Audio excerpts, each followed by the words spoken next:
ঠিক আছে 7 3 3 দশমিক স্থান পর্যন্ত তুমি আসল মান নির্ণয় করো। কয় দশমিক?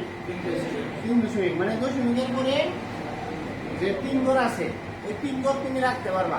ঠিক আছে, তাহলে আমরা এখানে দশমিকের পরে কয় ঘর রাখবো? 3 ঘর। তাহলে বাদ দিব কোন ঘর? এই দুই ঘর না?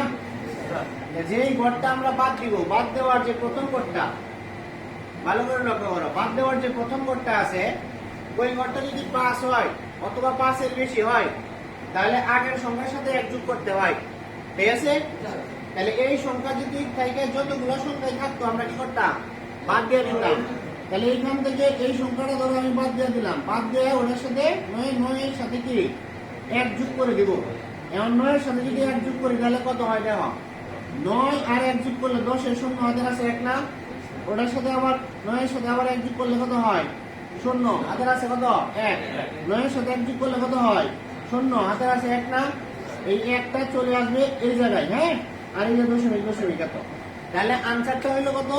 1.000। হ্যাঁ, এখন দশমিকের পরে সব শূন্য না, এখন কি দশমিকের পরে শূন্য দেওয়ার দরকার আছে? তাহলে তুমি শুধু কত বসাবা? 1 বসায় দেবা। কেন আছে? বুঝলি ব্যাপারটা? তাহলে আমরা যে জায়গা থেকে দশমিকের পরে অঙ্ক সংখ্যাগুলো বাদ দিব, ওটা যদি 5 বা 5 এর বেশি হয় তাহলে কি এক যোগ করবো, আর যদি 5 এর কম হয় তাহলে যোগ করার দরকার নাই। ঠিক আছে, বুঝছো নাকি? ধন্যবাদ সবাইকে।